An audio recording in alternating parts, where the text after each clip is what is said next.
Russia Ukraine যুদ্ধের জটিল পরিস্থিতিতে এক ঐতিহাসিক মুহূর্ত।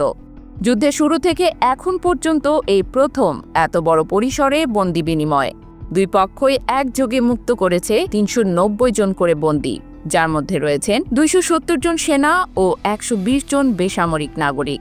রয়টার্স জানায় ১,০০০ বন্দীকে মুক্তির চুক্তি বাস্তবায়নের প্রথম ধাপ শেষ হয়েছে। আগামী ২ দিনে আরও বন্দী মুক্তির কথা রয়েছে। রাশিয়ার প্রতিরক্ষা মন্ত্রণালয় জানিয়েছে মুক্তিপ্রাপ্ত নাগরিকদের আপাতত রাখা হয়েছে বেলারুশে।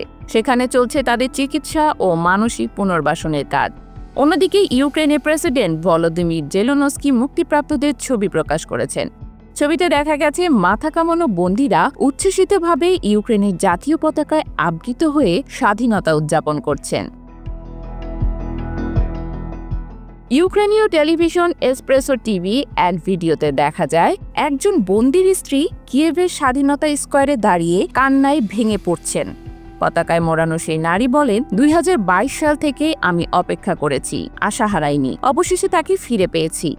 চেরনিহিভ অঞ্চলে সাংবাদিকদের একটি নির্দিষ্ট স্থানে উপস্থিত থাকতে বলা হয়েছে। ধারণা করা হচ্ছে সেখানে পৌঁছাবেন পরবর্তী ধাপে মুক্তিপ্রাপ্ত বন্দীরা।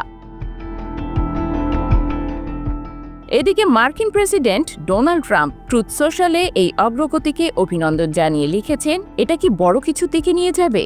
শান্তি চেষ্টায় তিনি রাশিয়া ও ইউক্রেনকে আলোচনায় বসার জন্য বারবার চাপ দিয়ে যাচ্ছেন। দ্বিতীয় বিশ্বযুদ্ধের পর ইউরোপে সবচেয়ে প্রাণঘাতী সংঘাত চলছে। বহু সেনা ও বেসামরিক মানুষ হতাহত। গত সপ্তাহে ৩ বছরের মধ্যে প্রথমবার রাশিয়া ও ইউক্রেন সরাসরি আলোচনায় বসলেও যুদ্ধবিরতিতে পৌঁছাতে পারেনি দুই পক্ষ। তবে এই বিনিময়ই একমাত্র সফলতা।